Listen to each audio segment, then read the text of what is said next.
देश की सबसे बड़ी कार निर्माता कंपनी मारुति सुजुकी की best selling car Maruti Alto 800 को कंपनी ने डिसकंटिन्यू कर दिया है। कंपनी ने इस मशहूर हैचबैक कार का प्रोडक्शन बंद कर दिया है। अब केवल बचे हुए स्टॉक की ही बिक्री की जाएगी। देश में 1 अप्रैल से RDE नॉर्म्स को लागू किया गया है, जिसके चलते इस कार को नए नियमों के मुताबिक अपग्रेड करना कंपनी के लिए महंगा सौदा साबित हो रहा था, जिसका सीधा असर कार की कीमत पर भी पड़ता। इसलिए कंपनी ने इस कार का प्रोडक्शन बंद करना ही मुनासिब समझा।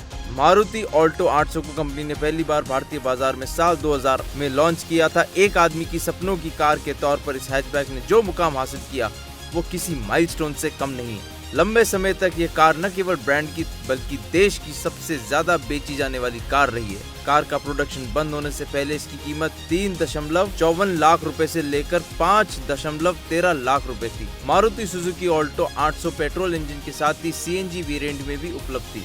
ये कार न केवल कम दाम में उपलब्ध थी बल्कि अपने शानदार माइलेज के चलते जेब पर पड़ने वाले बोझ को भी कम करती थी। इसका पेट्रोल वेरिएंट 22.5 किलोमीटर प्रति लीटर और CNG वेरिएंट 31.59 किलोमीटर प्रति किलोग्राम तक का माइलेज देता था। कंपनी ने इस कार में 0.8 लीटर की क्षमता का पेट्रोल इंजन इस्तेमाल किया था, जो कि 48 PS की पावर और 69 Nm का टॉर्क जनरेट करता है। वहीं CNG मोड में इसका पावर आउटपुट थोड़ा कम हो जाता था, जिसके बाद ये इंजन 41 PS की पावर और 60 Nm का टॉर्क जनरेट करता था।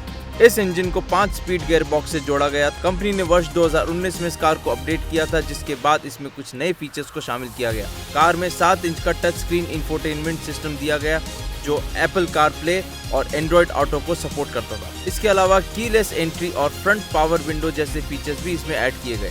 इस कार में सेफ्टी के लिहाज से rear parking sensor, dual airbag, electronic brake force distribution के साथ एंटी लॉक ब्रेकिंग सिस्टम जैसे फीचर्स दिए गए थे। मारुति सुजुकी ने ऑल्टो के लॉन्च के 10 सालों के बाद यानी कि 2010 तक इस कार की 18 लाख यूनिट्स की बिक्री कर ली थी। इसके बाद साल 2010 में कंपनी ने ऑल्टो K10 को बाजार में उतारा था। वर्ष 2010 से आज तक कंपनी ने ऑल्टो 800 की 17 लाख यूनिट्स और ऑल्टो K10 की 9.5 लाख यूनिट्स की बिक्री की है। कुल मिलाकर ऑल्टो ब्रांड का वॉल्यूम लगभग 44.5 लाख यूनिट रहा। समय के साथ देश के ऑटो सेक्टर में कई नए मॉडल्स की एंट्री से मारुति ऑल्टो 800 की मांग में गिरावट देखने को मिल रही थी। वित्त वर्ष 16 तक ये कार बाजार में तकरीबन 15% तक की हिस्सेदारी रखती थी, जो कि वित्त वर्ष 23 तक आते आते घटकर महज 7% रह गई। हालांकि ये कार देश की बेस्ट सेलिंग कारों की लिस्ट में हमेशा शामिल रही है, लेकिन इसकी मांग घट रही थी। दूसरी ओर नए फीचर्स और तकनीक के हिसाब से इस कार को अपडेट करना इस कार की कीमत में इजाफा करता, लिहाजा कंपनी ने कार का प्रोडक्शन को बंद करना ही बेहतर समझा।